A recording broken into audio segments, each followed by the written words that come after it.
সুপ্রিয় দর্শক মণ্ডলী, স্বাগত জানাচ্ছি আজকের সংবাদপত্র দেখার জন্য। দর্শক মণ্ডলী, আমাদের সঙ্গে রয়েছেন সিনিয়র সাংবাদিক সোহরাব হাসান।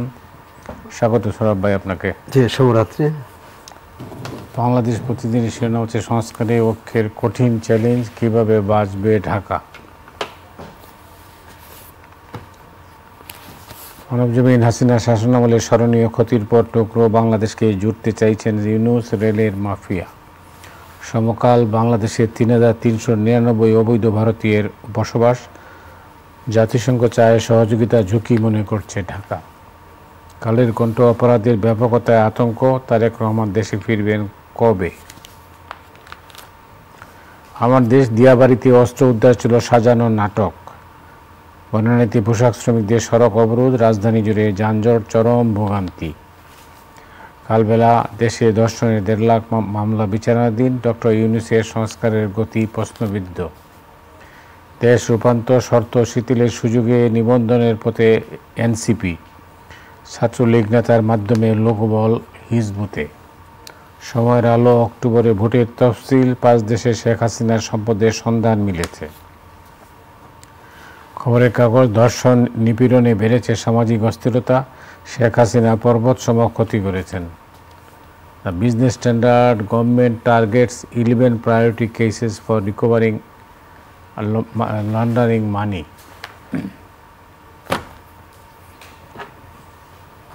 আপনি জানেন যে একটা শিশু ধর্ষণের ঘটনাটা সারা দেশই তোলপাড় হয়েছে, তোলপাড় হচ্ছে এখনও থামে নাই। কিন্তু আজকেও একাধিক কাগজে, বেশিরভাগ কাগজেই শিরোনামে আছে এটা। মানে এটার তো এখন মতো কোনো কুল কিনারা হয় নাই না। মাগুরার যে মেয়েটি ধর্ষণের শিকার হলেন, আসিয়া, নামটা বলা বোধহয় আমরা আমাদের না বলাই ভালো। না, ছবি না ছাপা ভালো, নাম তো বলতে পারেন, নাম তো একই নাম তো সে তো বড় হয়ে তার পরিচয়টার এটা বেশ, এটার অনেকেই করেছেন, এমনকি আইন উপদেষ্টা বলায় এটার যে প্রশ্ন তুলেছেন। আমরা ওই বিতর্কে যাই না। মেয়েটি কি বলে, তার চেতনা ফিরে এসেছে, চোখ নাড়ছে, সুস্থ হোক, এটা প্রথম কাম্য। দ্বিতীয় হচ্ছে যে যারা এই অপরাধ করেছে, বিশেষ করে তার বোনের শ্বশুর যে এই পাষণ্ড, তার দৃষ্টান্তমূলক শাস্তি হওয়া উচিত এবং অতি দ্রুত। তাদের রিমান্ডে নিয়েছে, রিমান্ডে নিশ্চয়ই জিজ্ঞাসাবাদে অনেক কিছু বের হবে। কিন্তু এই ঘটনাই এখানেই কিন্তু থেমে থাকে। মানে বিভিন্ন প্রান্ত থেকে দেশের যেভাবে ধর্ষণের খবর আসছে, চট্টগ্রামে সম্ভবত একটি শিশুর ধর্ষণের খবর পেয়ে বাবা আত্মহত্যা করেছে, বাবা মারা গেছেন আর কি।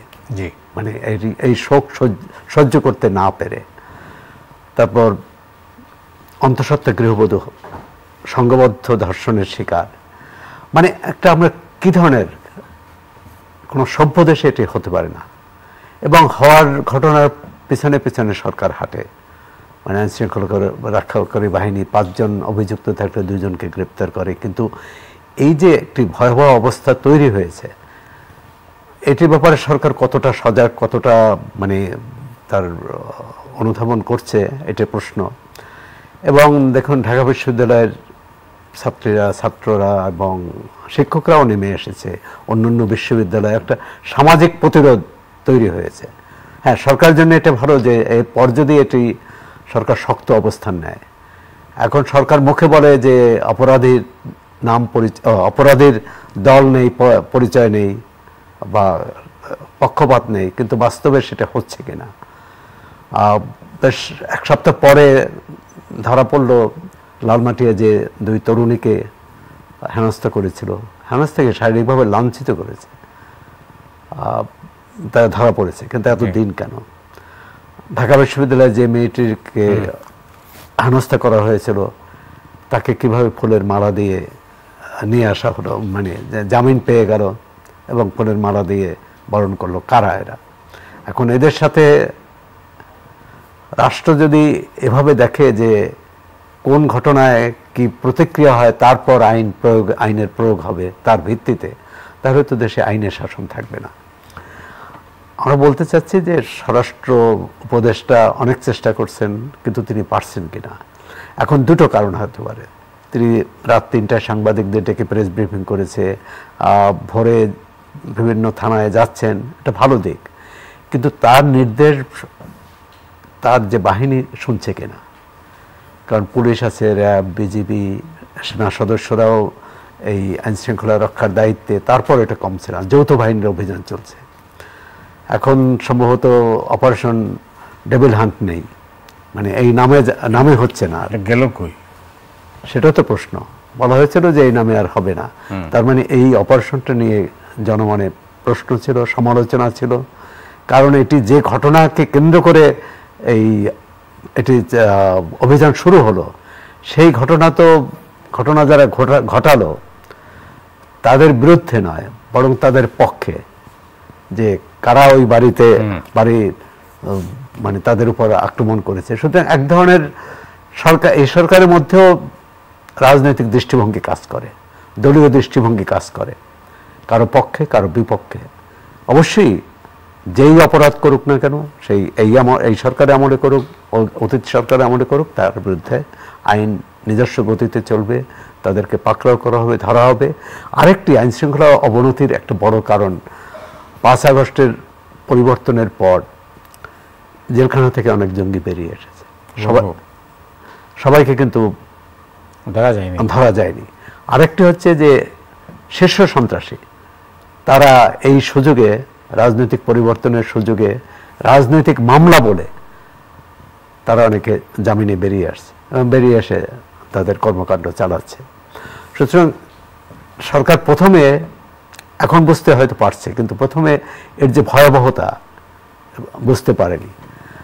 আর আমাদের সরকারগুলোর তো একটাই হচ্ছে যে সবসময় যে কোনোটা একটা ট্যাগ লাগানো, যে আইনশৃঙ্খলা অবনতি এটি ফ্যাসিবাদের দোসররা করেছে, জিনিসপত্রের দাম বেড়েছে এটা ফ্যাসিবাদের দোসররা করেছে। আওয়ামী লীগ আমলে যেভাবে বলা হতো যে সবকিছু বিএনপি জামাত, এই যে মানে অদৃশ্য শত্রু খুঁজে নেওয়া বা তার ছড়ি ঘোরানো, তা আমি মনে করি এর থেকে বেরিয়ে আসা উচিত। এই সরকারের প্রতি সর্বশ্রেণীর মানুষের আস্থা ছিল, এখনো আছে, কিন্তু সেই আস্থা কিন্তু ফাটল ধরছে। এবং এক ধরনের মানুষের মধ্যে, যদি সরকারের উপদেষ্টারা রাস্তাঘাটে চলেন তাহলে শুনতে পাবেন যে মানুষ কি বলে, 7 মাস আগে কি বলছে আর এখন কি বলছে। অনেক ধন্যবাদ আপনাকে। আপনি জানেন যে ডক্টর আলী রিয়াজ ঐকমত্য কমিশনের ভাইস প্রেসিডেন্ট, তিনি সংবাদ সম্মেলন করেছেন, তা বলছেন যে নির্বাচনী সুনির্দিষ্ট পদক্ষেপ খুব শিগগিরই জানানো হবে। মনে করি খুবই ইতিবাচক বক্তব্য, যে রাজনৈতিক দলগুলোর মধ্যে আলোচনা, ইতিমধ্যে প্রশ্ন এক ধরনের মানে তাদের যে জিজ্ঞাসার সেটি লিখিতভাবে পাঠানো হয়েছে। সেটা একজন রাজনৈতিক নেতা কিন্তু আজকে বলেছেন যে এটা এমসিকিউ পরীক্ষা, মানে তাদেরকে টিক চিহ্ন দেওয়া, যে সমর্থন করেন না, অর্ধেক সমর্থন করেন না, করেন না। সুতরাং সেটাও কতটা কাজে দেবে। তারপরও তিনি সুনির্দিষ্টভাবে বলেছেন, হয়তো এই যে রাজনৈতিক মহলে যে আলোচনা হচ্ছে, সমালোচনা হচ্ছে, তার পরিপ্রেক্ষিতেই জাতীয় ঐকমত্য কমিশনের সহসভাপতি এই কথাগুলো বলেছেন। আমি ইতিবাচক মনে করি। একই সঙ্গে প্রধান নির্বাচন কমিশনারও কিন্তু ইঙ্গিত দিয়েছে যে তারা ডিসেম্বরকে সামনে রেখে প্রস্তুতি নিচ্ছেন এবং সেক্ষেত্রে অক্টোবরে তফসিল ঘোষণা করতে হবে। আর একই সঙ্গে দেখলাম যে ইফতার পার্টিতে, জাতীয় নাগরিক পার্টির ইফতার পার্টিতে তারা সংস্কার এবং বিচারের বিরোধিতা যারা করছেন, অথবা বিচারকে যারা প্রলম্বিত করছেন, তাদের বিরুদ্ধে শক্ত কথাবার্তা বলেছেন। তবে তারাও বলেছেন যে তারা নির্বাচনের বিরোধী নয়, তারাও নির্বাচন চান। তারা চান অতীত সরকারের যারা অপরাধ করেছে তাদের বিচার হয়ে তারপর। এখন বিচার কবে হবে, কতদিনে হবে, এটা তো কেউ জানে না। কারণ আওয়ামী লীগ আমলে 16 বছরেও অনেকের বিচার শেষ করতে পারেনি। তো সুতরাং বিচার একটা দীর্ঘ প্রক্রিয়া। তো বিচারের জন্য নির্বাচন প্রক্রিয়ার থেমে থাকবে বা আটকাবে, সেটা বোধহয় ঠিক নয়। নির্বাচনের গতিতে চলবে, সংস্কারের গতিতে চলবে। আর মানুষ এখন একটি নির্বাচিত সরকারই চায়। ওইদিকে রাজনৈতিক দলগুলোর কাছে তারা যে চিঠি পাঠিয়েছেন 13ই মার্চের মধ্যে জবাব দেওয়ার জন্য। অনেকেই বোধহয় সময় চাচ্ছেন, আসলে অনেক পার্টি এত তাড়াতাড়ি তারা সময় দিতে পারবেন না। আর বিশেষ করে বিএনপি আজ রাতেই একটা বৈঠক হয়েছে তাদের, বৈঠকের ফলাফল আমি জানি না, বাট বৈঠকে বোধহয় স্থায়ী কমিটির বৈঠক, সেখানে কী সিদ্ধান্ত হয়েছে এটা বোধহয় মহাসচিব জানাবেন সংবাদ সম্মেলন করে। তো আমি মনে করি রাজনৈতিক দলগুলোর এই যে সময় নেওয়া বারবার জাতীয় ঐকমত্য কমিশন কিন্তু 1 মাসের বেশি, প্রায় 1 মাস সময় নিলেন। 15ই ফেব্রুয়ারিতে তারা প্রথম বৈঠক করলেন। এখন তারা চিঠি পাঠাইছেন তো লেটেই সেদিন। না সেটাই বলছি যে তারা চিঠিটা পাঠাতে এত দেরি করলেন, এটা করার কোনো কারণ ছিল না। এখন আবার রাজনৈতিক দলগুলো যদি দেরি করে তাহলে জাতীয় ঐকমত্য কমিশনের পক্ষে সুবিধা হবে, কিন্তু যে তাদের কথা বলতে সুবিধা হবে যে আমরা তো দেরি করিনি, রাজনৈতিক দলগুলোই এখনো দিচ্ছে না। এক্ষেত্রে আমি মনে করি বিএনপির অনেক কঠিন পরিস্থিতি তারা মোকাবেলা করেছে এবং তড়িৎ সিদ্ধান্ত নিয়েছে এবং সেটা মানুষ সমর্থনও করেছে। এক্ষেত্রেও তারা যত দ্রুত সম্ভব তাদের জবাব দেবে এবং 13 তারিখের পর 13 তারিখের মধ্যে দিয়েছে। আমি মনে করি যে মাঝামাঝি আলোচনা শুরু হওয়া উচিত, কারণ এরপর রোজার শেষ দিকে মানুষের এক ধরনের হবে যে ঈদের প্রস্তুতি থাকবে, ছুটি হবে, রাজনৈতিক নেতারা এলাকায় যাবেন, কারণ সবার লক্ষ্য তো আগামী নির্বাচন। ওইদিকে আপনি জানেন ব্রিটিশ গণমাধ্যম গার্ডিয়ানকে সাক্ষাৎকার দিয়েছেন প্রধান উপদেষ্টা ডক্টর মোহাম্মদ ইউনূস। তিনি বলছেন যে শেখ হাসিনা পর্বত সম ক্ষতি করেছেন। না, ক্ষতি তো করেছেন, মানুষ তো সেটা বুঝেছে বলেই তার বিরুদ্ধে এই গণবিস্ফোরণ হয়েছে। কারণ একটা না হলে কোটার বিরুদ্ধে আন্দোলন, সেটা জন আন্দোলনের রূপ নিল এবং একটি সরকার প্রধানকে দেশ থেকে চলে যেতে হলো। এটি অবশ্যই বড় ধরনের ক্ষতি। তবে সেই ক্ষতি আমরা যত দ্রুত কাটাতে পারবো, সেটা অর্থনীতির ক্ষতি, সামাজিক ক্ষতি, আবার রাজনৈতিক ক্ষতি। কিন্তু একই সঙ্গে এটাও 5 আগস্টের পরে যে ক্ষতি হচ্ছে সেটার দায়িত্ব শেখ হাসিনাকে বা আওয়ামী লীগের উপর চাপানো যাবে না। সুতরাং 5 আগস্টের পরে সরকারের যা করণীয়, সরকারের যা দায়িত্ব ছিল, প্রথমত হচ্ছে আইন শৃঙ্খলা রক্ষা করা, দ্বিতীয় হচ্ছে যে নিত্যপণ্যের দাম সহনীয় রাখা এবং অর্থনীতির চাকা সচল করা। অর্থনীতির চাকা কিন্তু এখনো সচল হয়নি। এই 7 মাসে যদি আমরা বছরে 25 লাখ তরুণ কর্মবাজারে প্রবেশ করে, 7 মাসে 12 লাখ বা 13-14 লাখ প্রবেশ করেছে, কিন্তু তাদের কর্মসংস্থান হওয়ার মতো কোনো শিল্প কারখানা হয়নি। পুরানো শিল্পেও নতুন লোক নিয়োগ করেনি, বরং অনেক কারখানা বন্ধ হয়েছে, অনেক কারখানা লোক ছাঁটাই করেছে।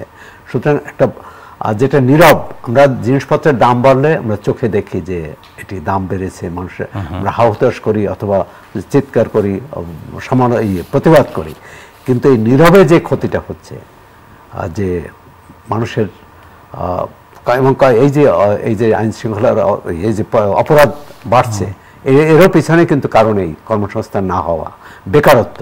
তাই বেকারত্বের বিষয়ে সরকার যথেষ্ট মনোযোগ দিয়েছে বলে মনে হয় না। যদিও আমাদের এখনকার যে প্রধান উপদেষ্টা, তিনি কিন্তু বলেছিলেন যে শূন্য বেকারত্ব, শূন্য দারিদ্র্য এবং শূন্য জলবায়ু পরিবর্তন, শূন্য উষ্ণতা, জলবায়ু পরিবর্তনের যেটা হচ্ছে সেটা রোধ করতে পারা।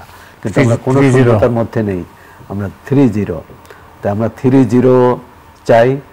একই সঙ্গে নারীর নিরাপত্তা, সংখ্যালঘুদের বাড়িঘরে বা নানা রকম তারা কিন্তু নিগ্রহের শিকার হচ্ছে নীরবে, অনেকে বলছেন না।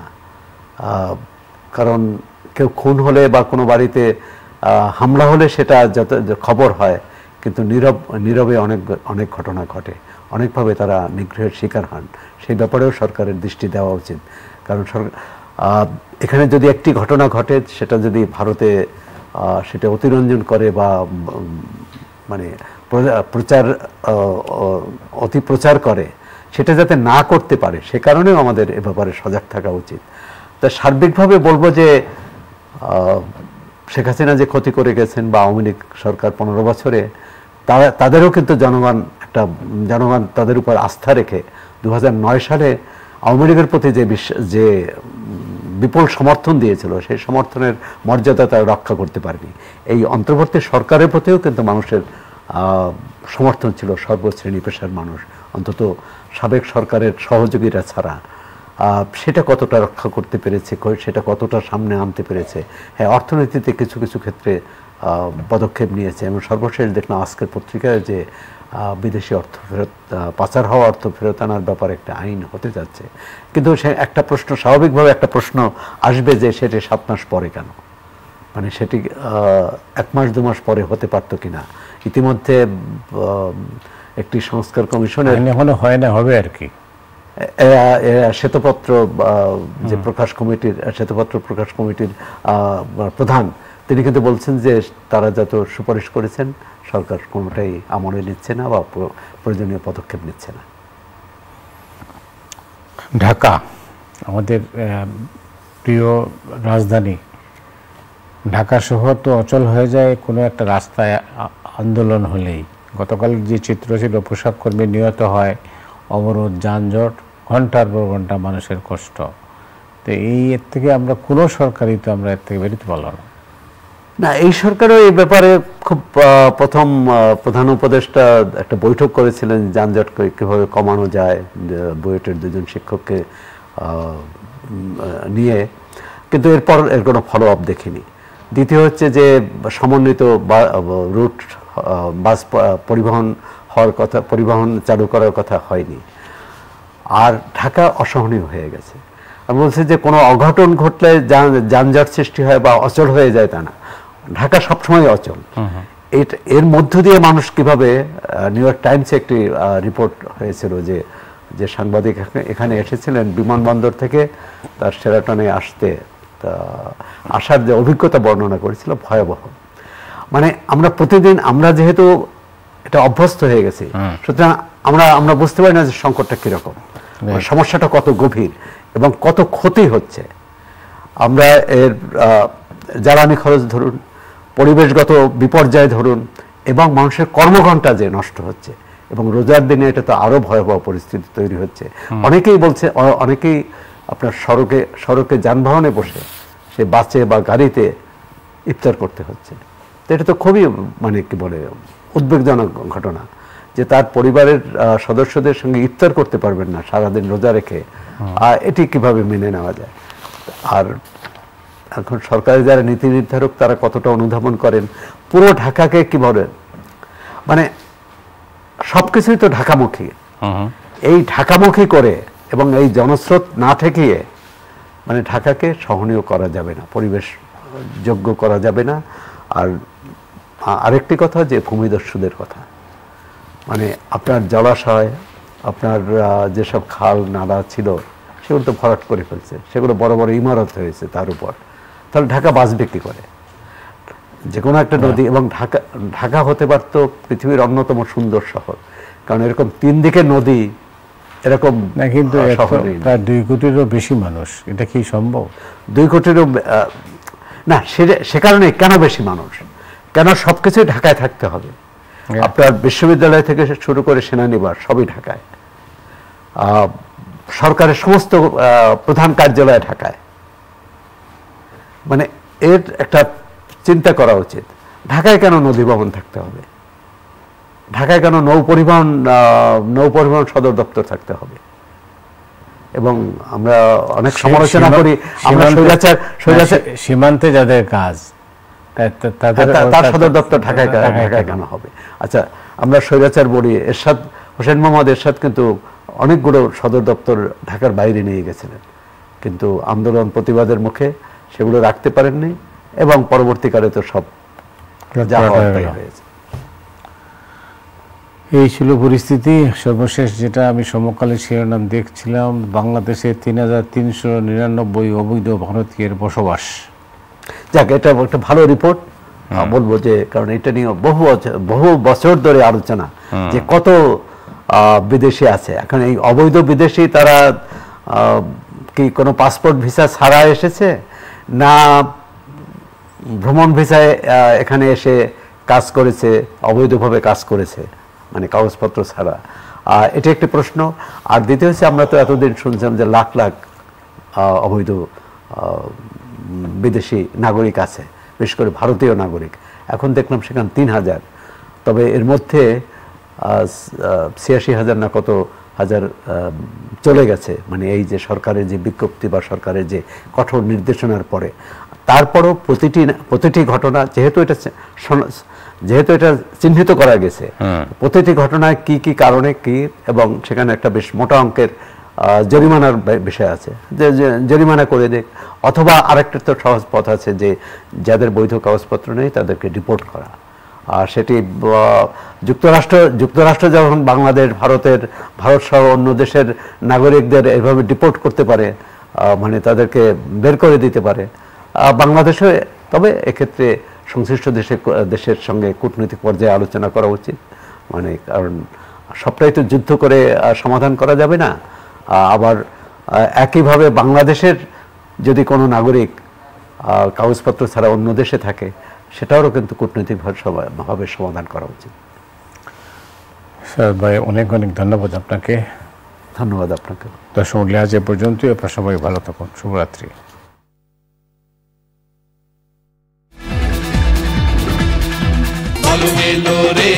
বিশেষ দিন মানে চ্যানেল আই এবারের ঈদে